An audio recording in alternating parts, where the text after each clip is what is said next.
mapagpalang araw sa ating lahat. Ako po si Sarina Espaloma at ngayon ilalahad ko ang aking tutunan para sa daily devotion ngayon na pinamagat ng Focus on What Matters, Memento Mori.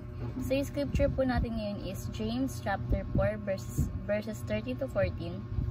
And sinasabi po dito na, "Now listen, you will say, today or tomorrow we will go to this or that city, spend a year there, carry on business and make money. Why you do not even know what will happen tomorrow? What is your life? You are a mist that appears for a little while and then vanishes." So yung issue daw po sa chapter na to is yung pagmamayabang, no? Yung wala ka pang nasisimulan is pinagyayabang mo na agad. So ito po yung tatalakayin natin ngayon sa daily devotion, no? So yung katuruan po natin ngayon is number 1, planning is not the problem, boasting is.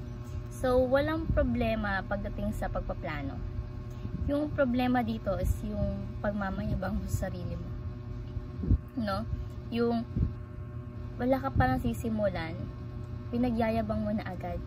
Yung atulad, di ba, sabi dito, planning is not the problem. Walang problema sa pagpaplano. Sige lang, magplano ka. Basta, gagawin mo yung plano mo. And at the same time, hindi ka magmamayabang. Like, kunwari, yung plano mo is magtayo ng business. Then, nakapagpatayo ka ng business, is, hindi mo pinagyabang. Diba? Ay, ito po yung sinasabi dito, no? Hindi problema ang pagpaplano, no? Ang problema is yung pagmamayabang mo sa iba, sa kapwa mo, na may ganito ka, na mayroon ka nito, yung ganun po, no? Ayun po yung sinasabi dito na planning is not a problem, boasting is, no? Second is, life is a mist that appears a little while. Dito, sinasabi dito na life is a mist.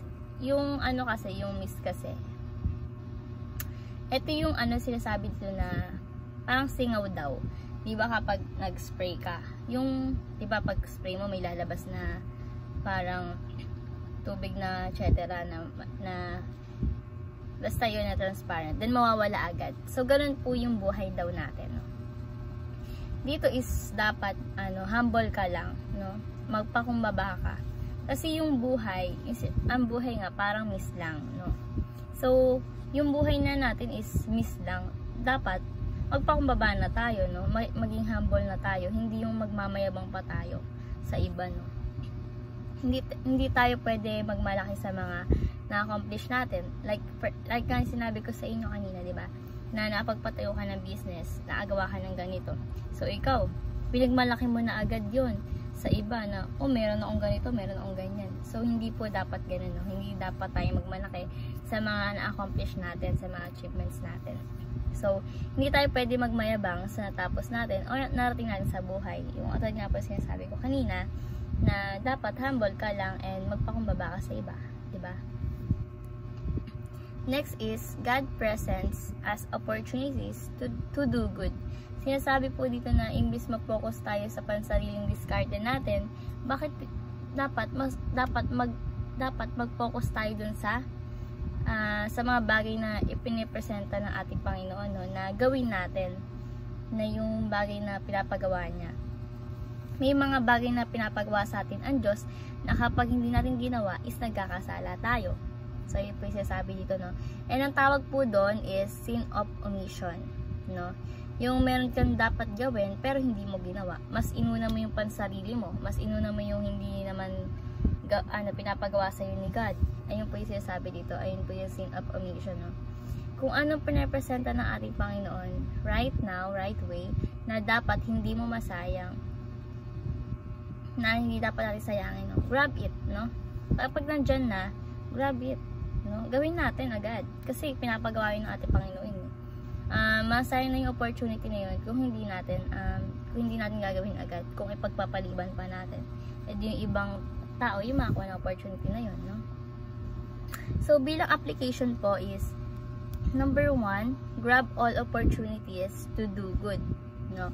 May pinapagawa sa atin ng Diyos right now na dapat natin gawin is the best thing to do is gawin natin agad, no? Wag sa tulad na sabi ko kanina, wag tayo yung paliban, wag natin deadmahin lang, no, yung opportunity na binibigay sa atin ni God. Kumbaga, i-grab natin to agad, no. Dahil baka ma-miss natin yung opportunity na sinasabi ni God, no. Grab the opportunity. Kahit example to na kahit magbigay tayo ng tubig or ng pagkain sa nangailangan, sa pangalan ni Jesucristo, walang kinakalimutan ng Diyos na ginawa natin sa pamamagitan ng pangalan niya, no. Ayun nga po, no, pagbibigay mo ng tubig. Yung pagbibigay mo ng tubig is sa ano yun, sa nakapangalan yung kay Jesus. Ayun yung opportunity na sinasabi ni God, no. Yung mabuting ginawa natin sa kapwa under the name of Jesus. Yun po yung sinasabi dito. So, and the second is invest early wealth to gain eternal wealth. So, lahat ng material na bagay, temporal na bagay, no, na nakikita natin is mayroon daw na pwede raw na i-convert yung bagay na yun sa internal. Ayun po yung sinasabi dito.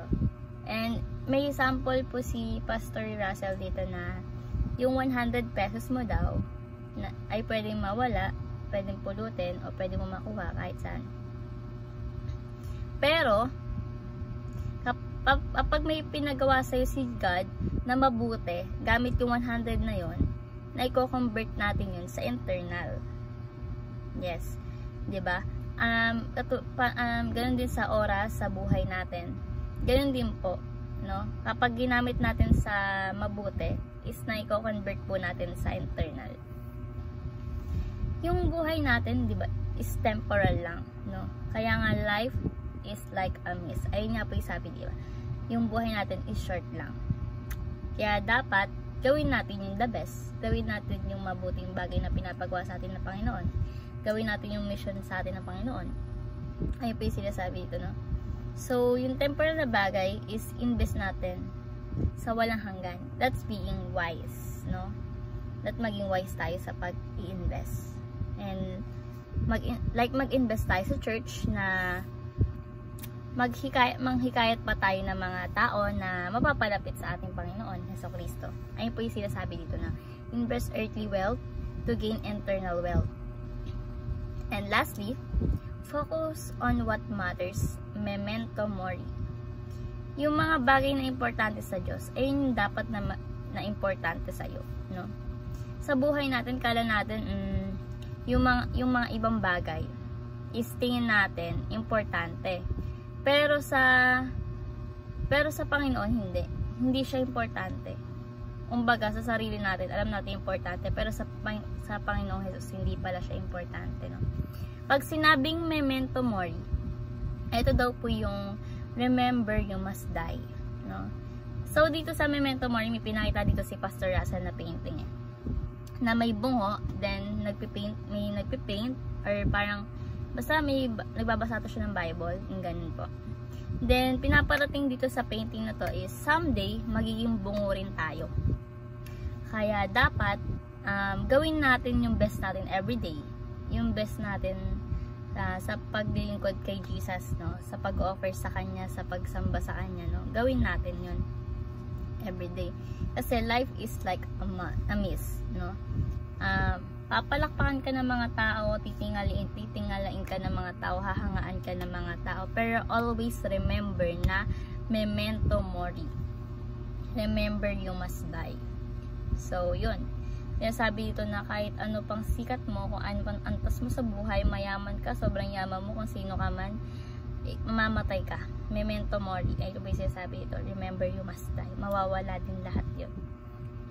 So, focus on what matters. Mag-focus tayo sa bagay na importante sa ating Panginoon.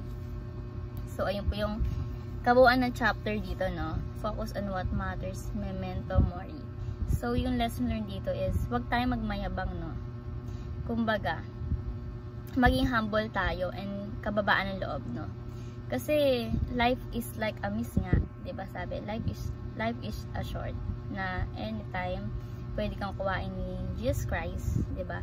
So, habang nabubuhay pa tayo sa mundo, is gawin na natin yung mga mabuting bagay, no, na pinapagawa sa atin ng Panginoon na mas importante sa Panginoon kaysa sa sarili natin, no? Yung iniisip natin na mas importante sa sarili natin, hindi pala yun, no? Ang gawin natin yung importante sa Panginoon, yung maglilingkod sa ating Panginoon, no? Kaya ayun po yung natutunan ko sa chapter na to, no? Ayun naman po, and thank you po sa pakikinig. Sana ma-apply po natin yung teaching application sa ating buhay, sa araw-araw. Ayun naman po, at maraming salamat.